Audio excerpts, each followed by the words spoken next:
We're here at the PDC Invitational Fishing Championships with Spencer Oliver.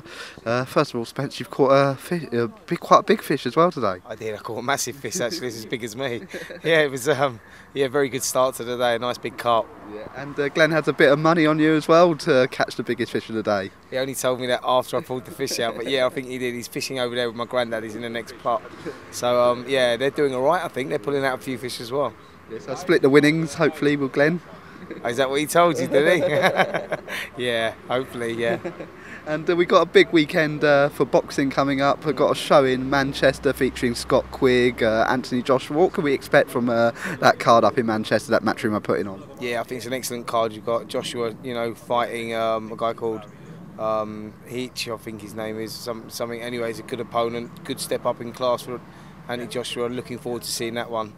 Anthony Corolla's on the bill as well. That's going to be a great fight, and also Scott Quigg against Stefan Jamoy, which will be a great little fight. But Quigg, I think, will come out victorious. Set up that massive fight with Cole Frampton.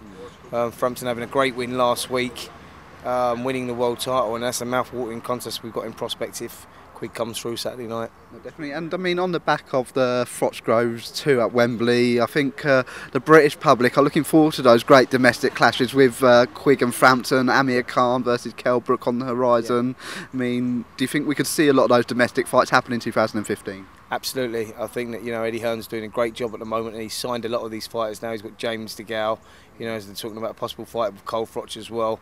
There's some mouth-watering contests. A lot of British boxing is doing very well at the moment. And I think these bouts can be made, yeah. And I'm sure Kell Brook and Amir Khan, they're both going to have their eyes set on Las Vegas this Saturday as well, where we see Floyd Mayweather versus Maidana too. Yeah. How do you see that one going this time? Well, I think that Mayweather underestimated him last time. He boxed terribly for 6 rounds and was probably behind after 6 rounds, but pulled it back towards the end and won a tough, close, grueling fight. I don't think he'll make the same mistake again this time. I think we're seeing a masterclass boxing from Floyd Mayweather, and I think that he'll go out there and win. I don't think he'll stop him. Maidana's very tough, but I think he'll win, but win convincingly on points. And do you think we could see Kell Brook or Amir Khan fight Mayweather next year at some point, or do you think we're more likely to see those two face off against each other perhaps at Wembley Stadium again? Well, the problem we've got is Kell Brook's just been injured, and injured quite badly out in Tenerife, where he got his legs slashed, and it was life-threatening. It was a life-threatening operation he had to have.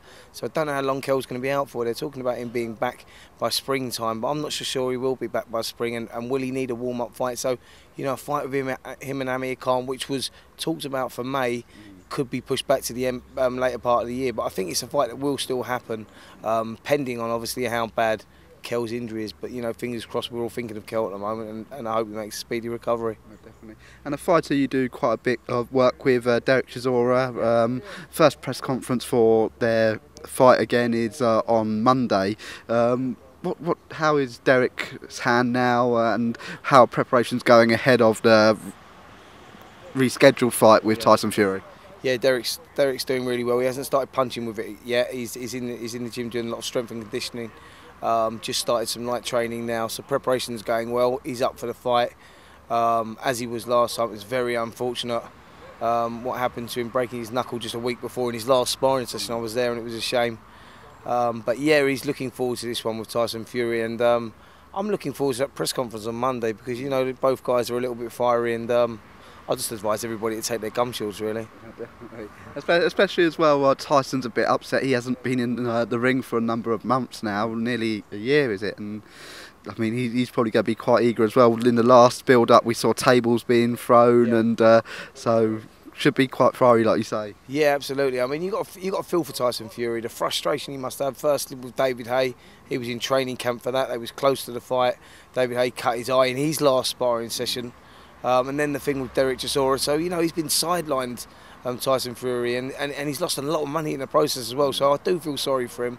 And I think that, all the frustration of the tables flying up in the air, and that is the frustration of not fighting and fighting regularly, because, he's been probably the most unlucky guy in a British ring, for a number of years. The fights keep falling through. So, I hope the fight happens this time for both their sakes.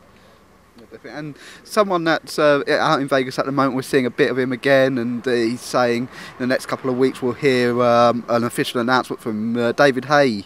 Do you think we'll see David Haye back in the ring soon? Yeah, there's rumours that David Haye is now split with Adam Booth. He's going to set up out in Vegas with Al Heyman. And so if that is the case, Al Heyman's a very powerful man in boxing now, looks after Amir Khan and a number of other top fighters over in the States. So I think that if he goes out there, that could be a good move for him. I mean, we could see David Haye, fighting for a world title sometime towards the end of the year. Definitely. Oh, that's great, Spencer. Thank you very much, and hopefully you get a few more big fish today. Please God. Cheers, Spencer.